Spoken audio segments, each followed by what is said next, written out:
አይ ሰላም እንዴት ናችሁ? ደህና ናችሁ ወይ? ያለው ፈጣሪ ይመስገን። ዛሬ የመጣሁት እኔ አዲስ ዩቲዩበር ነኝ። ስለ ዳይቨርሲቲ ቪዛ ወይም ዲቪ የሚባለው ስለ እሱ አዲስ ነገር ስለወጣ እሱ ላይ የሚያግዛችሁ ሰዎች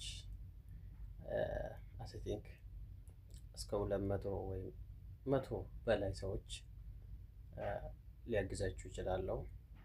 እንዴት ሲባል ለአንድ ሰው $1 ግዴታ ክፍያ ያስፈልጋል።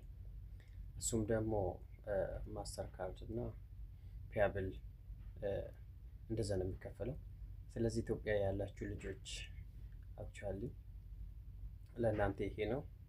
ስለዚህ ሰብስክራይብ አድርጉ፣ ሁሉም ሰው እንዲደርስ አድርጉ። ሰው የሚበዛ ከሆነ ደግሞ እዚህ ያለው ሀበሻዎቹን ከእነሱም ተቀብዬ ራሴን የምችለው አደርጋለሁ። ሌሎች ሰዎችም ሌላ ሰው እንዲረዱ ለማድረግ ዝግጁ ነኝ። ስለዚህ ሰብስክራይብ ፍሎጎ ያደረጋችሁ ሼር አድርጉ ለሁሉም ሰው። እውነቴን ነው። ሁላችንም ሼር አድርጋችሁ ኮንፈርሜሽን ነምበሩን የአንዳንዳችሁን እልክላችኋለሁ። ሌላው ደግሞ እዛ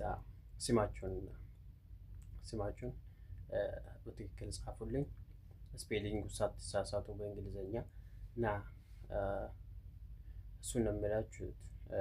ሌላ ፓስፖርት ያስፈልጋል። ፓስፖርት ማውጣት አለባችሁ። እዛ ላይ ዲቪ ሲሞላ ፓስፖርት ነምበሩ ይገባል ስለተባለ ግን እርግጠኛ አይደለሁም። እሱ ላይ ሊሆን ይችላል። ስለዚህ ፈታ በሉ፣ ብዙ ሰው ያጣል። አክቹዋሊ ኢትዮጵያ በጣም ቻንስ አላት። በዛ ላይ ደግሞ አሁን ክፍያ ላይ የማይከፍሉ ልጆች ስላሉ እሱ አሁን ከባድ ነው።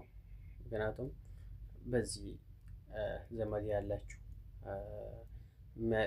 እንደዚህ የሚረዳችሁ ሰው ግዴታ ያስፈልጋችኋል ይህንን ክፍያ ለመክፈል። ስለዚህ ፈታ በሉ፣ ኮፒ ሼር ያደረጋችሁ፣ ሰብስክራይብ ያደረጋችሁን ስማችሁን ጻፉልኝ። አመሰግናችኋለሁ። መልካም ቀን። ባይ ባይ።